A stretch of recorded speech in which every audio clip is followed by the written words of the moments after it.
Welcome to రాజనీతి.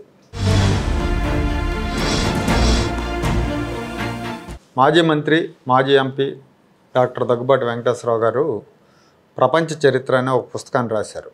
ఆ పుస్తక ఆవిష్కరణ విశాఖపట్నంలో జరిగింది ఇవాళ. ఈ పుస్తకావిష్కరణ కార్యక్రమంలో దగ్గుబాటి పురంధేశ్వర్ గారు, ముఖ్యమంత్రి చంద్రబాబు నాయుడు గారు, మాజీ ఉపరాష్ట్రపతి వెంకయ్యనాయుడు గారు, కేంద్ర మంత్రి నిర్మలా సీతారామన్ గారు వీళ్ళంతా కూడా పార్టిసిపేట్ చేశారు. అయితే ఈ సందర్భంగా వక్తలు మాట్లాడిన మాటలు చాలా ఆసక్తికరంగా అనిపించినాయి. వాళ్ళ ప్రసంగాలు. వెంకటేశ్వరరావు గారు మాట్లాడుతూ గతంలో చంద్రబాబు నాయుడు గారికి నాకు విభేదాలు ఉండేవి అని చెప్పుకొచ్చారు. తర్వాత ఇప్పుడు వాటన్నిటిని కూడా దాటుకొని ముందుకు వచ్చేసాం. ఇప్పుడు అవన్నీ గుర్తు చేసుకోవటం, మనసులో పెట్టుకోవటం కూడా అనవసరం అన్నట్టుగా ఆయన మాట్లాడారు. ఆయన ప్రసంగం తర్వాత వారిరువురు కౌగులించుకున్న సన్నివేశం చాలామందిని ఆకట్టుకుంది. చాలా ఆత్మీయంగా వాళ్ళు మాట్లాడుకున్నారు. చంద్రబాబు నాయుడు గారు ఎవరైనా కాదన్నా మీ అందరికీ తెలుసు విషయాలు.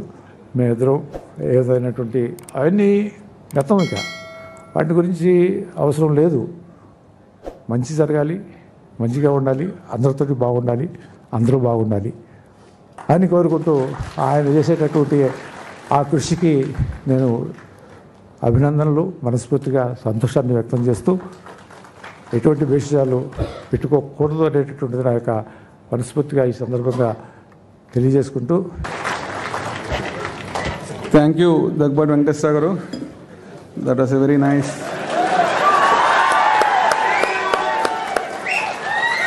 అలాగే ఇంకో ముఖ్యమైన విషయం ఏంటంటే వెంకయ్యనాయుడు గారు ఆయన ప్రసంగంలో సరే వెంకటేశ్వరరావు గారి గురించి, ఆయన పుస్తకం గురించి మాట్లాడారు. చంద్రబాబు గారి గురించి కొన్ని విలువైన మాటలు చెప్పారు. చంద్రబాబు నాయుడు గారు పరిపాలనా దక్షుడు, అభివృద్ధి కాముకుడు, అందులో తిరుగులేదు ఆ విషయంలో అని చెప్పారు. అలాగే ఆయనకి ఆలోచనలు కూడా చాలా ఎక్కువగా ఉంటాయి, అదే సమస్య అన్నారు. అంటే చంద్రబాబు నాయుడు గారు చాలా దూరం ఆలోచించి దాని మూలంగా సరైన నిర్ణయాలు తీసుకోలేకపోవటం అనేది జరుగుతూ ఉంది. దాన్నే ఇండైరెక్ట్గా చెప్పారనిపించింది. ఇంకో ముఖ్యమైన విషయం ఏం చెప్పారంటే మనకున్న సమయాన్ని గుర్తుపెట్టుకొని పరిపాలన చేయాలన్నారు. అంటే విజన్ 2047 లేదంటే ఇంకో 20 ఏళ్ళు, ఇంకో 30 ఏళ్ళు ఈ రాష్ట్రాన్ని అది చేద్దాం ఇది చేద్దాం అని కాకుండా మనకున్న సమయం 5 ఏళ్ళు.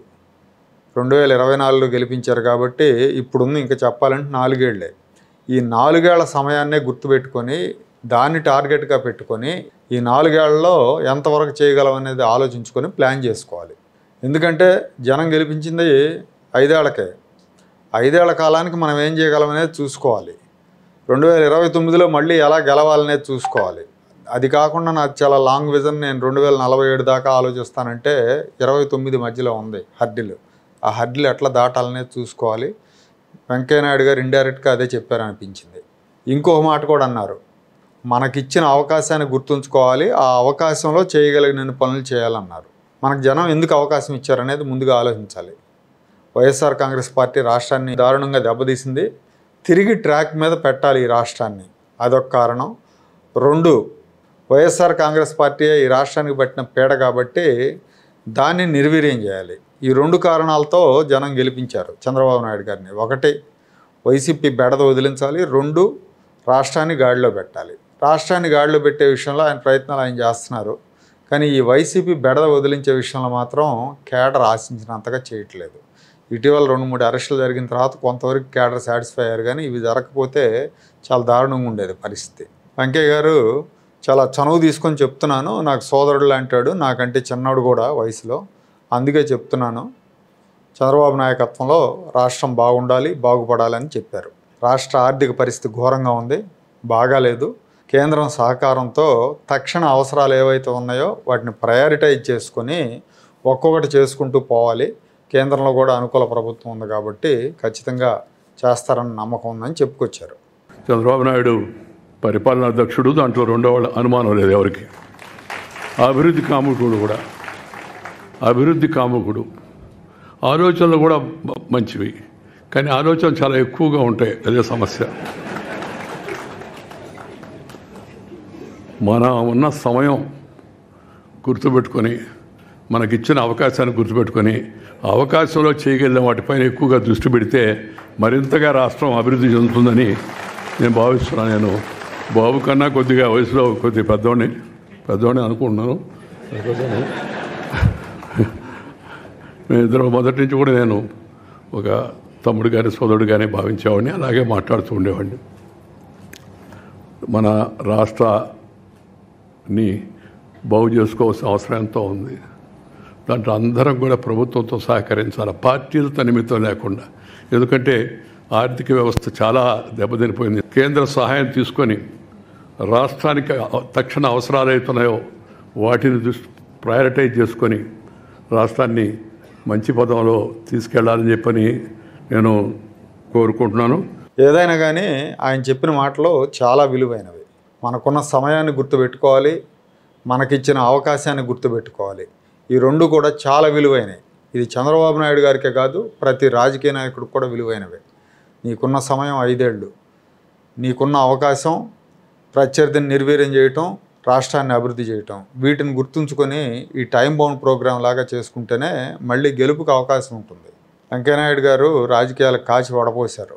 1978లో చంద్రబాబు నాయుడు గారు కూడా అదే చెప్పారు. 78లో ఇద్దరం ఎమ్మెల్యేలు అయ్యాం, 78లో ఇద్దరం ఒకేసారి అసెంబ్లీకి వెళ్ళాం. వేరు పార్టీల నుంచి, ఆయన జనతా పార్టీ నుంచి, నేను ఇందిరా కాంగ్రెస్ నుంచి వెళ్ళాం. ఆ రోజుల్లో మంత్రులు, ముఖ్యమంత్రులు సైతం వెంకయ్యనాయుడు, జైపాల్ రెడ్డి వీళ్ళిద్దరికి భయపడేవారు. వెంకయ్యనాయుడు గారు తెలుగులో, జైపాల్ రెడ్డి గారు ఇంగ్లీష్లో అధికార పక్షాన్ని దునుమాడేవారు, అధికార పక్షంలో అవినీతిని చీల్చి చెండాడేవారు. అయినప్పటికీ వాళ్ళు పాయింట్ మీద మాట్లాడతారు కాబట్టి వాళ్ళతో అధికార పార్టీ మంత్రులు కూడా స్నేహపూర్వకంగా వ్యవహరించేవాళ్ళు అని చెప్పుకొచ్చారు. అలాగే ఆగస్టు సంక్షోభంలో ఎన్టీ రామారావు గారు మళ్ళీ ముఖ్యమంత్రి అయ్యేందుకు వెంకయ్యనాయుడు గారు చేసిన కృషి, ఆయన చేసిన పోరాటం మర్చిపోలేదని కూడా కితాబు ఇచ్చారు చంద్రబాబు నాయుడు గారు. అలాగే దగ్గుబాటి వెంకటేశ్వరరావు గారి గురించి కూడా చంద్రబాబు నాయుడు గారు, ఈయనలో ఇంత సత్తా ఉంది, పుస్తకాలు రాసే సత్తా ఉందని నేను ఎప్పుడూ అనుకోలేదు, చాలా మంచి పుస్తకాలు తీసుకొచ్చారు, ఇప్పటివరకు ఒక 5-6 పుస్తకాలు రాశారు అంటూ చాలా, అంటే రాజకీయాల నుంచి విరమించుకున్న తర్వాత కూడా చాలా సంతోషంగా ఆయన జీవితాన్ని గడుపుతున్నాడు. అది రేపు పొద్దున్న నాకు కూడా అలాంటి జీవితం గడపాల్సి రావచ్చు, అందుకే ఆయన నేను ఫాలో అవ్వాలి ఇలాంటి విషయాల్లో అని చెప్పుకొచ్చారు. అంటే ఈ మొత్తం వ్యవహారంలో పుస్తకావిష్కరణ ఒక ఎత్తు అయితే, నాకెందుకు ఆ కార్యక్రమం చూసిన తర్వాత వెంకయ్యనాయుడు గారు చెప్పిన ఆ 2 మాటలు చాలా విలువైనవని అనిపించినాయి. బాబు గారు దాన్ని ఫాలో అయితే 2029లో కూడా డోకా ఉండదు.